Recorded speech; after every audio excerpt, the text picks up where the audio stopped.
विशेषता। संसार में आप लोग प्रेम करोगे तो बराबर का हिसाब होना चाहिए। 19-20 में भी गड़बड़ी हो जाती है। भाई बहन अगर आपस में प्रेम करेंगे तो बराबर का होना चाहिए। अगर जरा भी ऊपर नीचे हुआ तो गड़बड़ी। बहन कहेगी भैया तू मुझे ज्यादा लाड नहीं करता, भैया कहेगी बहन तू मुझे लाड नहीं करती है। पति पत्नी, माता पिता, बेटा बेटी, सब में बराबर का रिश्ता चाहिए। क्योंकि व्यापार होता है संसार में तो खाली प्रेम, वास्तविक प्रेम किसको कहते हैं? श्री भरत लाली ने कहा कि जिससे प्रेम करते हो उसे पता भी नहीं चलना चाहिए कि वो कितना आपसे प्रेम करता है। यही प्रेम की विशेषता है।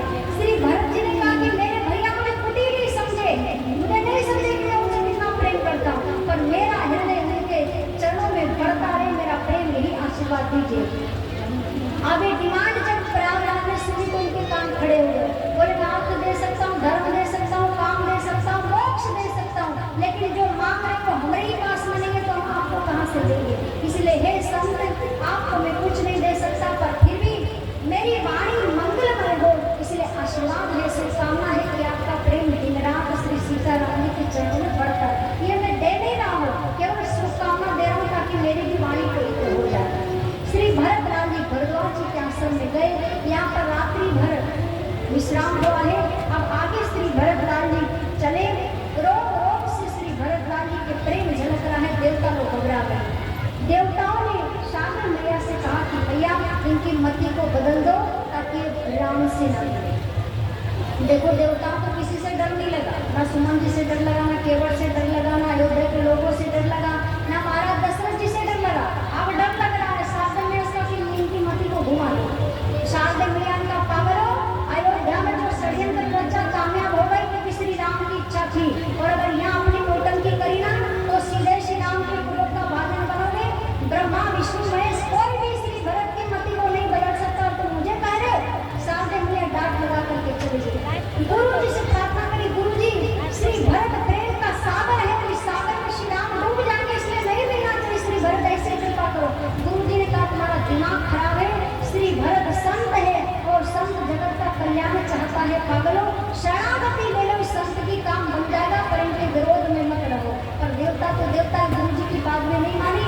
पृथ्वी ने कंकड़ कांटे चुभाने शुरू किए ताकि पवन कम बहने लगा, सूर्य तपने लगे ताकि मानो भरत जी की परीक्षा हो, ताकि डर के मारी इतना कष्ट देके जाए नहीं। लेकिन फिर भी श्री भरत लाल जी रोग रोग से प्रेम झलक रहा, आंखों से अश्रु बिंदु गिरे। सिया राम का इस संपूर्ण वातावरण श्री भरत लाल जी ने कर दिया है। महर्षि भरद्वाज जी ने तो घोषणा भी कर दी है कि संपूर्ण साधना का फल श्री सीताराम जी का दर्शन है और सीताराम जी के दर्शन का फल श्री भरत लाल जी का दर्शन है। कितनी भरत लाल जी की महिमा है। तो सारे लोग भरत लाल जी का दर्शन करके प्रताप हो रहे। अब बढ़ते जा रहे, देवताओं का ऐसे काम नहीं बनेगा। किसी से रास्ता पूछते श्री भरत जी की मेरे भैया का चित्रकूट धाम आश्रम आपने देखा है? तो कोई कहते कि हाँ 4 दिन पहले इधर देखा था। जब उधर पहुँचते वहाँ पूछते तो कोई कहता नहीं आप इधर है, वो रास्ता छूट गया, उधर से आइए, उधर से इधर, इधर से उधर। ये देवता लोग करते परेशान ताकि परेशान होकर के नहीं जाए। अंत में यमुना के पास में पहुंचे, वहां से आगे बढ़े। निषाद महाराज जी ने कहा कि महाराज भैया यहाँ ऊंचे टीले पर ही चित्रकूट धाम है, यहाँ से दिखाई पड़ेगा, यही प्रभु का आश्रम है। श्री भरत लाल जी ने माता सबको वहाँ पर छोड़ा और श्री निषाद महाराज जी के साथ में जैसे ऊंचे टीले पर श्री भरत लाल जी पहुंचे तो श्री निषाद महाराज जी ने दूर से बताया कि यही श्री राम जी का आश्रम है। जैसे ये देखा तो श्री भरत लाल जी के आंखों से आंसू गिरा और अब श्री भरत लाल जी ने कहा कि निषाद भैया जहाँ पर मेरे भैया के चरण है वहाँ पर इस भरत का मस्तक होना चाहिए। इसलिए श्री भरत लाल जी ने लंबा साष्टांग प्रणाम करके चलना शुरू किया है। संपूर्ण चित्रकूट धाम के पत्थर पिघल जाते हैं, आज भी वहाँ के पत्थर पिघले हुए हैं। श्री भरत लाल जी का प्रेम इतना बड़ा, देवताओं को डॉक्टर बृहस्पति ने कहा कि पागलों तुमने कहा था कि इस भक्त के चरण में फपोले करे, कष्ट होगा, जाएंगे नहीं, हरदल लौट करके चले जाएंगे। पर तुमको श्री भरत ने चैलेंज कर दिया कि चरण में क्या फपोले करो, पूरा शरीर ही मैं पृथ्वी पर डालता हूँ, पूरे शरीर पर भले फपोले कर दो, लेकिन फिर भी श्री भरत को तुम श्री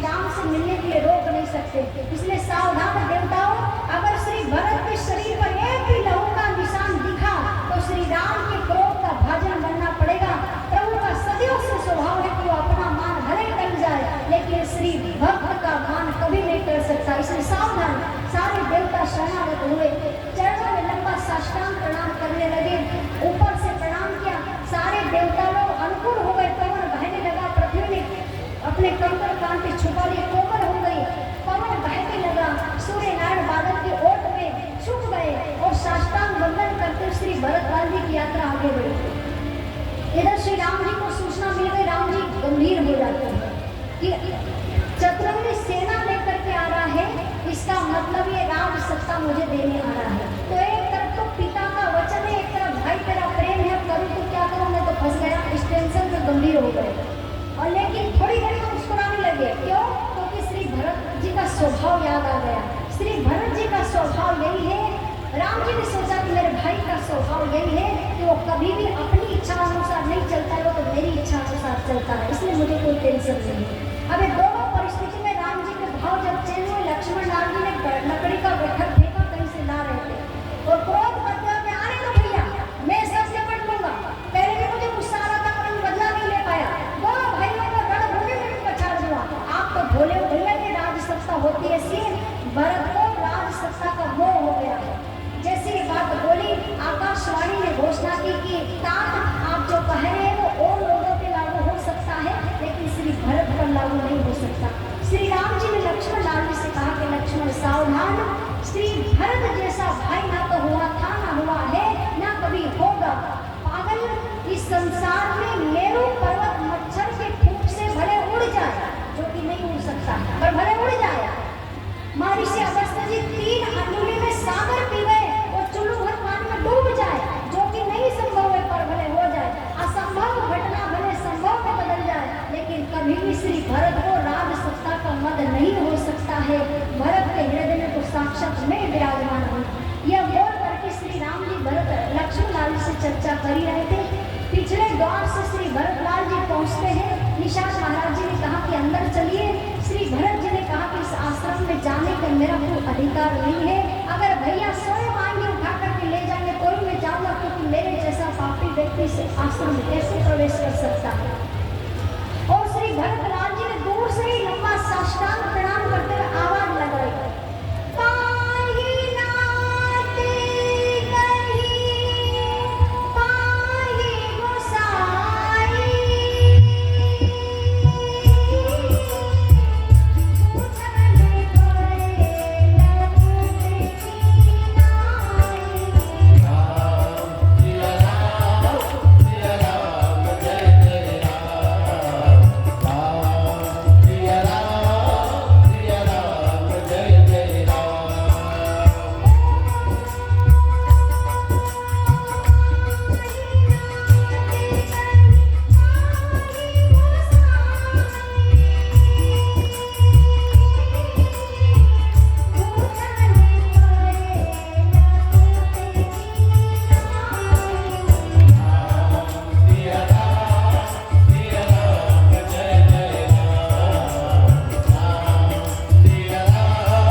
जब देखा कि किधर से भागे श्रीमान जी, कितना तेज भागे।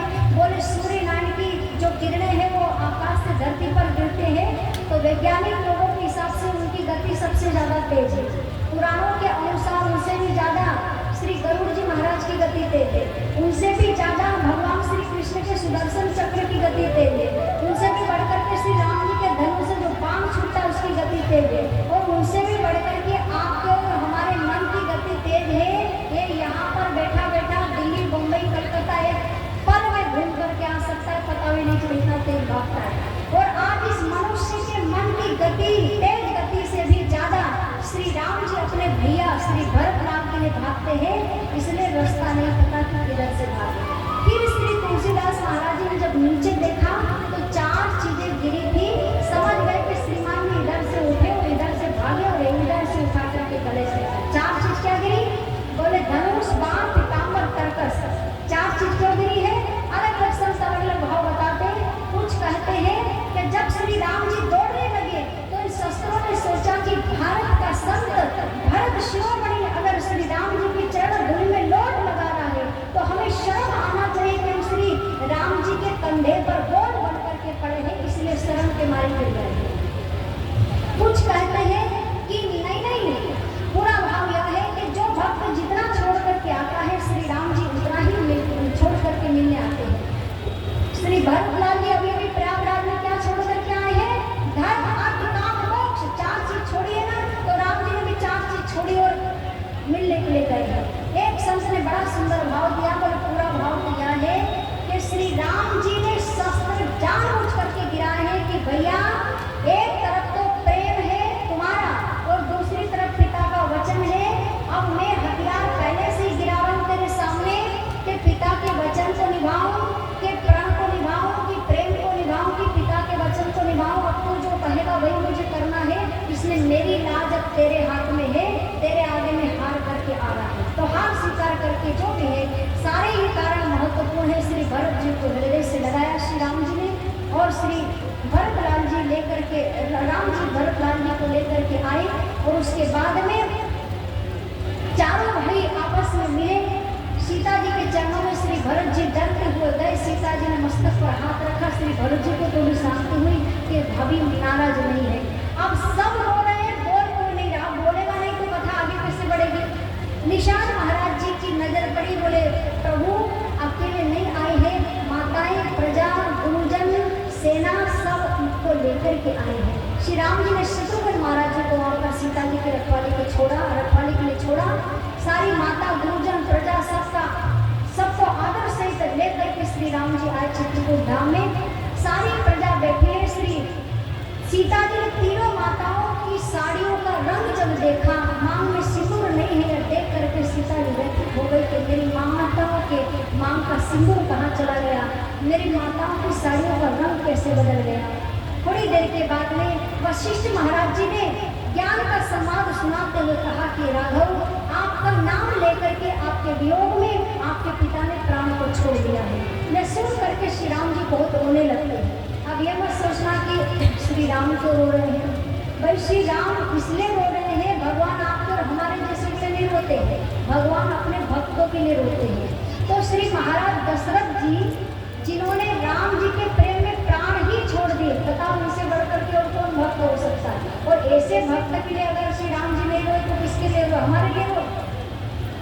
तो श्री राम जी रोए, गुरु जी ने समझाया, फल का तर्पण आदि दिया है। और उसके बाद में श्री भरत लाल जी के पास रात्रि का समय हो, गुरु जी भरत जी के पास में गए, बोले भैया कुछ तो उपाय बताओ क्या करें। श्री भरत जी ने कहा कि पूरी तरह से गुरु जी मेरा भाग्य खुल गया है। गुरु उपाय बताए कि चेला उपाय बताए? आप मुझसे पूछ रहे हैं कि मैं उपाय बताऊं? गुरु जी का मेरे पास एक उपाय, क्या? बोले श्री राम घर पर लौट जाए, सीताराम जी, लक्ष्मण जी, और तुम दोनों भाई वन में जाओ या तुम अकेले वन में जाओ। श्री भरत जी तो नाचने लगे कि गुरु जी आप एक प्रस्ताव पारित तो करो, मैं 14 वर्ष को जब पूरे जीवन वन में पाल लूंगा, पर एक बार भैया मान जाए। वशिष्ठ जी ने कहा भरत नाचने की जरूरत नहीं है, ये तो खाली मैंने एक रखा है प्रस्ताव, इसे पारित करना तो श्री राम के हाथ में है। कल सभा लगी, राम जी से कहा भी, राम जी कुछ बोले नहीं। उससे पहले जनक जी का परिवार आ गया, आपस में दोनों परिवार मिले। जनक जी ने जैसे श्री सीता जी को देखा तो मानो हृदय फट जाएगा,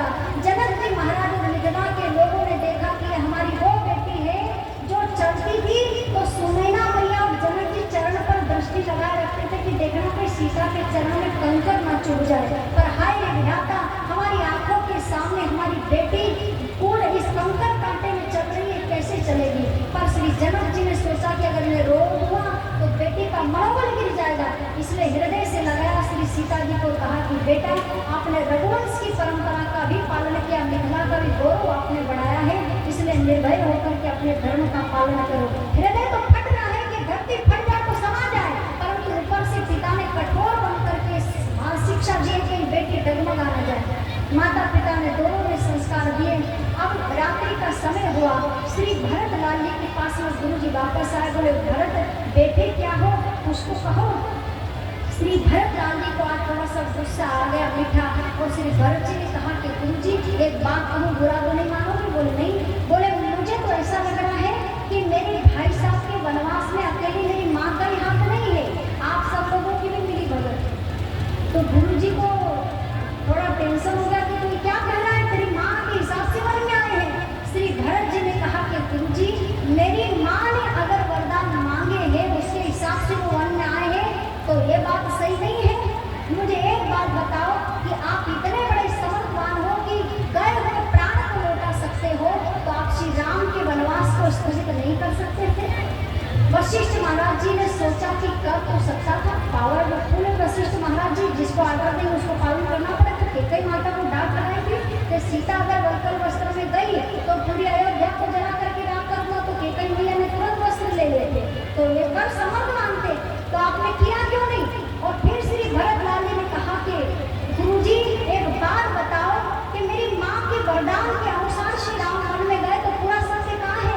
मेरी माँ ने पहले नंबर पर वरदान क्या मांगा था? बोले पहले नंबर पर वरदान तुम्हारा राज तिलक मांगा था। बोले दूसरे नंबर पर बोले श्री राम का वनवास। तो आप मुझसे अब उपाय पूछते हो, उस समय आप मेरी माँ की शर्त पहले नंबर पर थी, मुझे राजा बनाना चाहते थे, दूसरे नंबर पर श्री राम का वनवास था।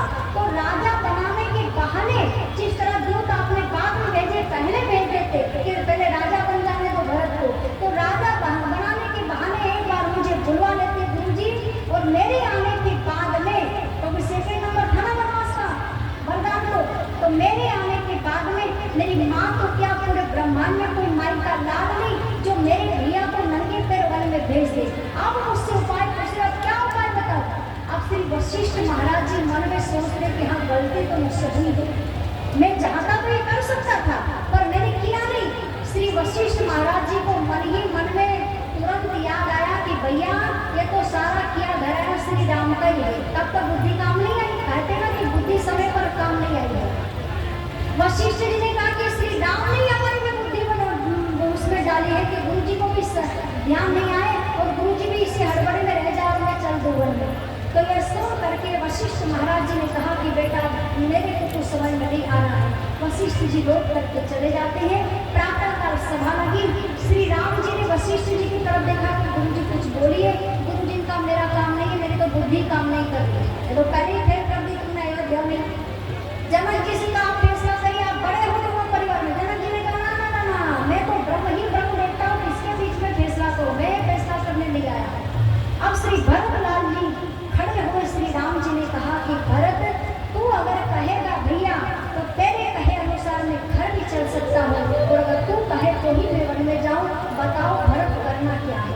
आप देखो ये वही वाले श्री राम में कोई बदले नहीं है। कितने लोगों ने रोका था इनको? अयोध्या के लोग बेचारे रोवत रोवत तमसा किनारे आ गए, सोते हुए छोड़ करके चले गए, लेकिन गए। सुमन जी बेचारे गंगा किनारे रह गए, रोते रोते छोड़ गए, पर गए वन में। केवल जी ने खूब रोका, नहीं रुके। महाराज दशरथ जी को तो प्राण है छोड़ दिए, लेकिन फिर भी नहीं लौट करके आए। सारे कौल मिलों में रोका, सारे संत महात्मा ने रोका, लेकिन श्री राम ने सबको निरुत्तर कर दिया। बोले मुझे कहीं नहीं रुकना है, मां ने उदासीन व्रत दिया है। लेकिन धन्य है ऐसे संत श्री भरत जी के सामने। यही श्रीमान जी क्या कह रहे कि तू जो कहे वही करो, तू जो कहे वही करो, मतलब मैं धर्म को भी छोड़ सकता हूँ तेरे लिए, प्राण भी छोड़ सकता हूँ, कुल की रीति भी छोड़ सकता हूँ। भरत तू कहे वही करो। आप जानते हैं कि श्री वनवास का प्रसंग जो आया है रावण खाने के लिए नहीं आया है। ये श्री भरत लाल जी के हृदय में जो प्रेम रूपी अमृत है, उस अमृत को प्रकट करने के लिए जिस तरह समुद्र मंथन करना पड़ा था वासुकी नाग को बना करके मंदराचल पर्वत उठा करके, तब अमृत निकला था। त्रेता में श्री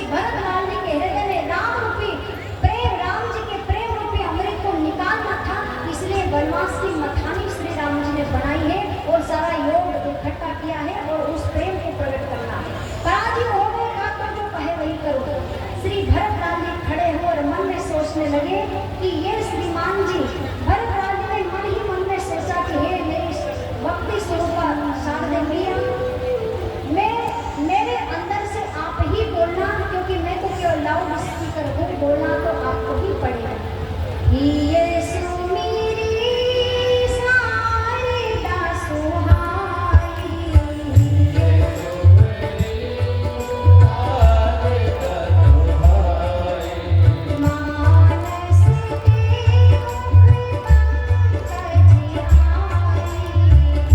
मुख पंकज आई। ये सुमेरी शारदा सुहाई, मानस के मुख पंकज आई। ये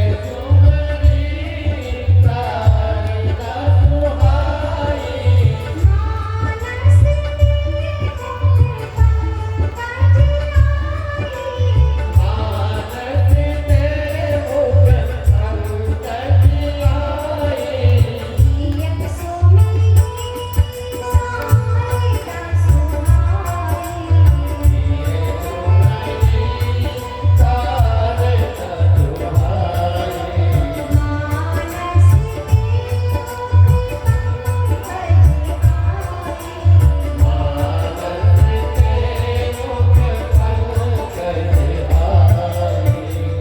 श्री भरतलाल जी ने आह्वान किया कि हे भक्तिमयी शारदे मैया, आप आदेश करो, मुझे क्या कहना है। इन्हीं के हृदय में विराजमान श्री राम जी की भक्ति रूपी शारदे मैया जीव पर आई और श्री भरतलाल ने मन में सोचा कि मेरे कहे अनुसार ये श्रीमान जी घर पर तो चले जाएंगे, लेकिन घर पर रह करके भी ये दिन रात दुखी रहेंगे। मखमल की सैया पर सोएंगे जरूर, पर नींद नहीं आएगी कि यही दुख रहेगा कि मैंने मेरे पिता के आदेश का पालन नहीं किया, मैंने रघुवंश की परंपरा नहीं निभाई है। और दुखी व्यक्ति को नींद कैसे आ सकती है? 56 भोग खा करके भी दुखी रहेंगे कि मैंने रघुकुल की प्रीति नहीं निभाई, रघुकुल की रीति नहीं निभाई, पिता के वचन का पालन नहीं किया। तो अयोध्या में आएंगे तो सही मेरे कहे अनुसार, पर सुखी नहीं रहेंगे। और मैं अगर इनकी इच्छा अनुसार चला और इन्हें वन में जाने दिया, तो पृथ्वी पर लेट करके भी प्रसन्न रहेंगे कि मैंने पिता के वचन का पालन किया, रघुवंश की मर्यादा का पालन किया है। कंदमूल फल खा करके भी ये 56 भोग जैसा आनंद लेंगे कि मैंने पिता के वचन का पालन किया, मैंने धर्म का पालन किया है। और मैं दास हूँ, दास वही होता है सच्चा जो स्वामी की इच्छा अनुसार चले, जो अपनी इच्छा अनुसार स्वामी को चलाए, तो असली दास नहीं होता है। तो मैं तो हमेशा इनके हाथ का खिलौना था, खिलौना ही बन करके रहना चाहता है। श्री भरतराज ने कहा कि भाई साहब, मैं तो हमेशा आपके हाथ का खिलौना था, खिलौना ही हूँ। आपका जो मन पड़े, खिलौना की कोई इच्छा नहीं होती। बच्चे का मन पड़े तो 1 घंटा खेले, बच्चे का मन पड़े तो 2 घंटा खेले, और बच्चे का मन पड़े तो खिलौना तोड़ करके फेंक दे। बच्चे की कोई इच्छा नहीं होती, खिलौने की कोई इच्छा नहीं होती। श्री भरतलाल ने कहा कि मैं आपके हाथ का सदैव खिलौना हूँ सरकार, आपका मन पड़े वैसे खेलिए, आप आदेश करिए कि मुझे करना क्या है। श्री राम जी ने भरतलाल जी को गले से लगा लिया और कहा कि भैया, करना वही है जो पिता ने तुम्हें आदेश दिया है, राजगद्दी को संभालना। जाओ, 14 वर्ष तक संभाल लो, मुझे वन दिया है, वन जाने दो। मैं जानता हूँ कि मेरे लिए अवधि बहुत सरल है, तुम्हारे लिए बहुत कठिन है, पर भैया पिता के वचन का पालन करना ही हमारा धर्म है। श्री भरतलाल जी ने कहा कि ठीक है भैया, पर 5 दिन में अयोध्या में रहना चाहता हूँ, अयोध्या में वन में रहना चाहता हूँ, चित्रकूट धाम में, जहाँ जहाँ भी आपके चरणारविंद गिरे रहे, वहाँ पर मैं उनके दर्शन करना चाहता हूँ। श्री राम जी ने कहा कि ठीक है भैया, 5 दिन तक संपूर्ण चित्रकूट धाम की यात्रा